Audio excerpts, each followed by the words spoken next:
पहले दिन से ही मोदी सरकार कोरोना से निपटने में नाकामयाब साबित हुई है। मोदी जी अपनी वाहवाही लूटने के लिए पहले नमस्ते ट्रंप करते रहे। कोरोना हिंदुस्तान की बीमारी नहीं है, कोरोना विदेशों से आई बीमारी है। अगर उन 25 लाख लोगों को हवाई जहाज से हिंदुस्तान ना आने देते तो हिंदुस्तान में ना कोरोना फैलता, ना लॉकडाउन की स्थिति आती।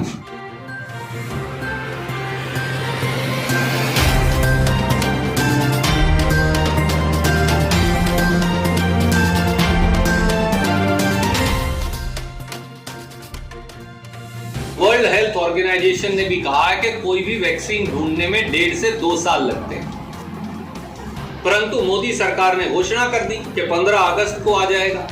सारे डॉक्टरों ने इस बात के लिए कितना बुरी तरह से इस बात का खंडन किया और कहा यह नीम हकीम वाला काम है और लोगों की जान खतरे में डालने वाला काम है। उम्मीद है प्रधानमंत्री जी संज्ञान लेंगे और इस प्रकार की नीम हकीमी से देश की सेहत को बचाएंगे और झूठी वाहवाही लूटने की बजाय हमारे जो साइंसदान हैं, जो डॉक्टर साहिबान हैं, जो रिसर्चर्स हैं, उनकी मदद करेंगे कि कोरोना के उपचार का टीका या वैक्सीन ढूंढा जाए। पहले दिन से ही मोदी सरकार कोरोना से निपटने में नाकामयाब साबित हुई है।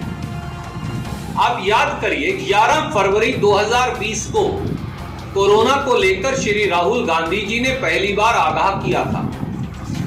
11 फरवरी के बाद 5 बार संसद के अंदर और संसद के बाहर कांग्रेस पार्टी और राहुल गांधी जी ने कोरोना के खतरे को लेकर सरकार को आगाह किया, परंतु मोदी जी अपनी वाहवाही लूटने के लिए पहले नमस्ते ट्रंप करते रहे और फिर मध्य प्रदेश की सरकार जब 24 मार्च को गिर गई तो 24 मार्च तक उन्होंने कोई कार्रवाई नहीं की और 24 मार्च की रात को 12 बजे जाकर उन्होंने लॉकडाउन किया। अगर 25 लाख लोग जो विदेशों से इस बीच आए, कोरोना हिंदुस्तान की बीमारी नहीं है, कोरोना विदेशों से आई बीमारी है। अगर उन 25 लाख लोगों को हवाई जहाज से हिंदुस्तान ना आने देते तो हिंदुस्तान में ना कोरोना फैलता, ना लॉकडाउन की स्थिति आती। हमने फिर कहा कि लॉकडाउन पॉज बटन है, यानी जैसे आप टेलीविजन चलते हुए को थोड़ी देर के लिए रोक दें, या इसी प्रकार की चीज है। लॉकडाउन का इस्तेमाल कर टेस्टिंग बढ़ाइए, जो लोग बीमार या लक्षणों से ग्रस्त हैं उनको अलग थलग कर उनका इलाज कीजिए और गतिविधि जो है आर्थिक उन्हें चालू कीजिए। परंतु 5 बार लॉकडाउन लगाया गया और आज भी पूरा देश आधा लॉकडाउन के अंदर है।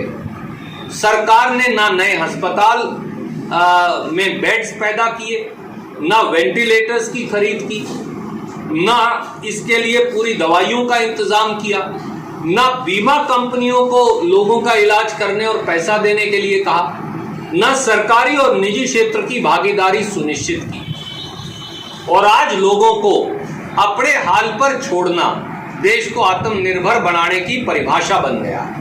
ये दुर्भाग्य है देश का। भारतीय जनता पार्टी और जजप्पा के नेता और उसके सारे विधायक और सांसद दुब के बैठे। 63 दिन तक तो आदरणीय मनोहर लाल खट्टर जी मुख्यमंत्री निवास से ही बाहर नहीं निकले, डरते हुए कि कहीं उनको कोरोना ना लग जाए। और खुद के विधानसभा क्षेत्र करनाल में जब से कोरोना आया 4 महीने में एक दिन भी रात्रि विश्राम नहीं किया, यानी एक दिन भी अपनी विधानसभा क्षेत्र में भी रात को रुकने नहीं गए।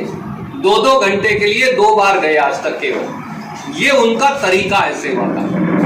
यानी 63 दिन तक जाओ ना, प्रदेश को अफसरशाही के हवाले कर दो, एमएलए मंत्री और सांसद घर में दुबक जाएं और कोरोना में लोगों को आत्मनिर्भर यानी अपने हाल पर छोड़ दें। हाँ, मुख्यमंत्री कोष जिसका कोई हिसाब खट्टर साहब देते नहीं, उसके लिए अगर पैसा चाहिए हो तो फौरन उनके एमएलए प्रकट हो जाते कि हाँ इसके लिए पैसा दे दो। जिस प्रकार से हरियाणा के लोगों को अपने हाल पर छोड़ दिया है, जिस प्रकार से गुड़गांव और फरीदाबाद में तो खास तौर से कोरोना के 500, 600 केस हर रोज आ रहे हैं, ये अपने आप में प्रदेश सरकार की बेरुखी का सबूत है।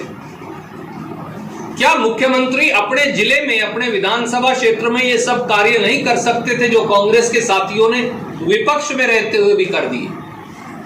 इसलिए हरियाणा के लोगों को भी परखना पड़ेगा कि अपने और पराये के अंदर अंतर क्या है। मुसीबत की घड़ी में कौन सा दल और कौन व्यक्ति साथ खड़े हैं और कौन व्यक्ति दूर खड़े हैं। मेरा इसलिए आप सबसे आपके सहयोग का अनुरोध है और मुझे उम्मीद है कि भारतीय जनता पार्टी के साथी इस पूरे मामले से थोड़ा सा अनुसरण करते हुए जन सेवा के लिए आगे आएंगे। धन्यवाद।